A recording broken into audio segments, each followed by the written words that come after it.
Okay, here's a quick look into some of the changes made recently in Tradehelper. So, first and foremost, for automation in Tradehelper, here's some of the settings that you need to know about.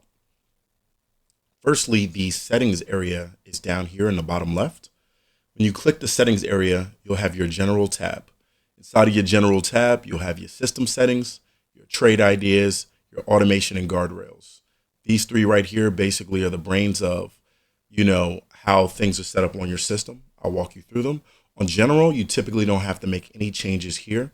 Everything is probably already set for you, especially this tab right here, which is the auto update utility. When a utility update is pushed, your computer will download it in the middle of the night, anytime after or before market hours, between the hours after 4 p.m. Eastern and the hours before 9:30 Eastern. If a utility is pushed during market hours, you'll have to manually approve it by going to this website, of course, and a pop-up will ask you if you want to update your utility. In the trade ideas section, and this section is probably going to be obsolete very shortly because we are changing some things about trade ideas and how they are regenerated. But we have three settings. One is auto accept trade ideas, which allows your helper to auto accept the trade idea if it meets the parameters. So for example, you can say, I want to auto accept any trade idea that is a C grade and higher. Then that's what your helper will do. It'll start monitoring any trade idea that comes through with a certain grade and confidence score. All right. Regeneration limit is how many times it regenerates a trade idea if a trade idea is invalidated. So if we hit the stop loss on a trade idea before we get into the trade, or if we hit a target because we got to the target before we were able to arm the trade by getting into the entry zone, this will just do a quick regeneration and make a new trade. This is most likely going to change over the next week as we are adding the ability for the AI to live revise existing trades and not have to just completely invalidate. In automation and guardrails, if you're running automation, you definitely want to have this turned on. This is what actually allows the trade helper to purchase the contract.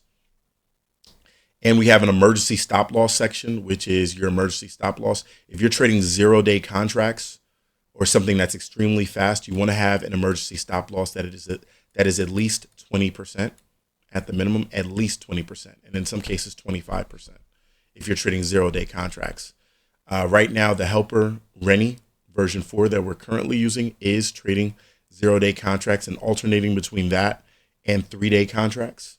So if you change that, you'll be able to lower this. But if you keep it at 0-day contracts in 3 days, then you want to leave it at 20%. All right. These are your autopilot actions. You want to have these on, of course, so that Rennie can perform all these actions inside of autopilot.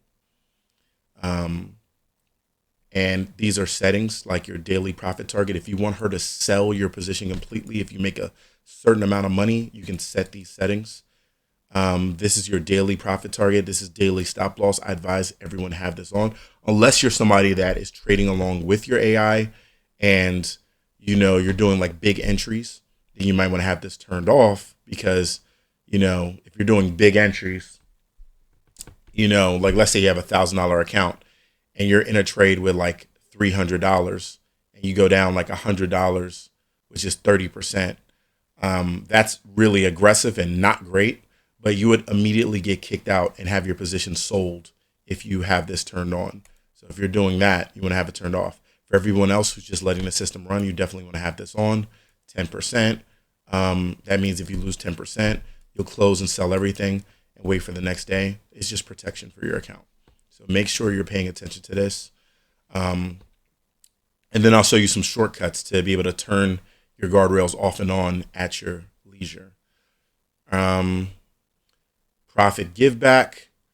This is a cool feature that allows you, like if you go into a deep profit, let's say you go up 15% for the day, you can tell the system, hey, if I drop down from being up 15% for the day and go all the way back to almost break even, which is only up $20 for the day, sell everything and shut me down, right?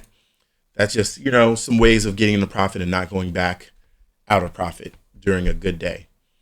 I have max trades per day turned on for myself, 3. simultaneous position. I only like to trade one position at a time, so I have one position turned on. Those are some basic settings that you have. For schedule messages, how I typically do it is at around 9:40 a.m. Eastern time, I do a normal create trade idea for SPY, and then I have other schedule messages set up for different times at 10:15, 11:15, and 1 p.m. And these ones, I tell her to look a little longer. I tell her to look at the 4-hour support and resistance levels as guidance and create a trade idea for SPY because I'm looking at a bigger scope of the day. In the morning, I'm just looking for just to ride the wave, something quick and easy. All right. I have all these turned on, and those are my scheduled messages. For your helper, you want to make sure that your helper has a sync turned on with admin. Obviously, I'm the admin, so I don't need that. But for you, if I push updates to Rennie, it'll sync you with Rennie. That's the new Rennie, right? Inside of here, just explain some of the features in here. In market strategy, that's typically written up by me, pushed out via updates. It's just the overall brains of the operation. Market data, this is the data you're looking at. The two areas where you can change are the contract selection, your options chain.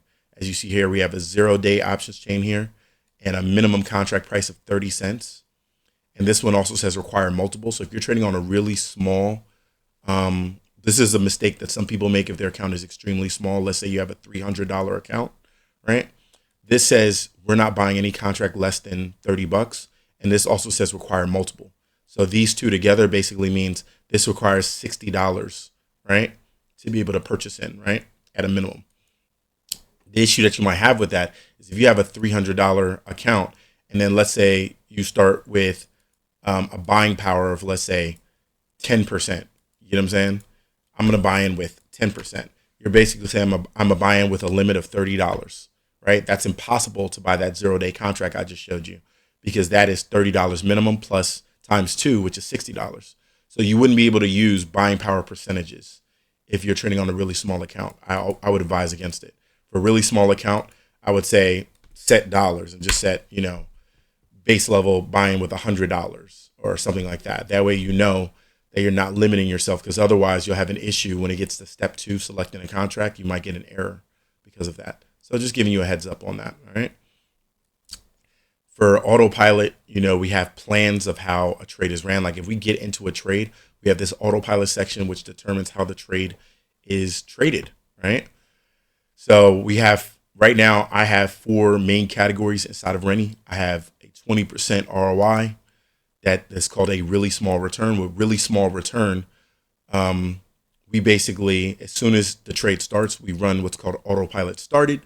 You know what I'm saying? And then that puts us at a 15%.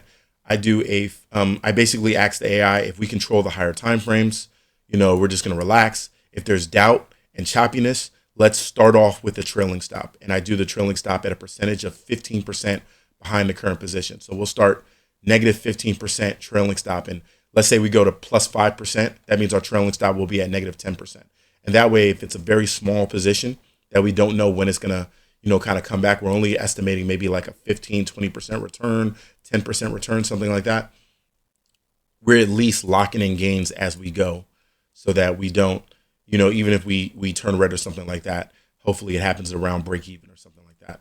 So like plans are kind of tilted to what makes sense. With a bigger move where we estimate like 100% profit or things like that, we're doing something a little different.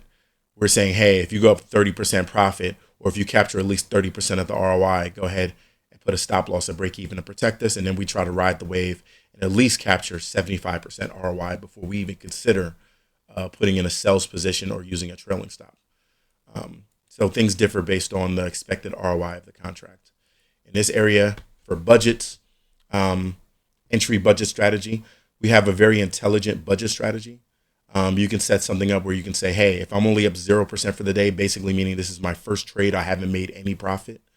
I'm going to go ahead and buy in small. Let me, if it's like 65% confidence all the way up to 75, I'm only going to buy in with $100. If it's 75% confidence or higher in this area, I'm going to buy with $300 entry. The reason why I do it that small, because the AI has the ability to double down on its position. So a $300 trade can easily become a $600 or even $1,200 entry really quickly, right? But I say if I've already made $100 for the day at minimum, I'm going to start my trades with at least $500, right? And then if I double down on that, then I'll be in $1,000 trade. So those are some of the cool things that you can do when it comes to your budget. You definitely want to make it small on entry and give yourself a goal of something to reach, and then you could go a little heavier on your second or third trade. That allows you to ease in a little bit better. Do do do do do. Outside of that, we auto accept trades that are at least a C grade and have at least a 70% confidence. We invalidate if it's under 60, if the trade idea drops under 60. Like I said, a lot of this is going to change because we are going to have some new revision rules that are going to change things. So the AI will be able to intelligently pivot its levels and move them around to what makes sense. And I'm super excited about that. So yeah, that shows pretty much the basis of things. If everything's working correctly, you'll see scheduled messages come in and create trades, and and you'll see it monitor and buy in for you and things like that. If you ever want to turn automation off at any time, let's say you want to cut everything, you just go here and make sure you have it on all automation, and you just click this switch, turn it off. And that means all the scheduled messages stop, all the guardrails stop, pretty much everything stops. You just turn it off right there. As soon as you turn it back on, everything comes right back. If you just want to turn off autopilot, you feel me? That way, if you're in an autopilot and you're managing it yourself, you can just turn it off, turn it on. This is an easy way to do all that. So pretty simple. All right.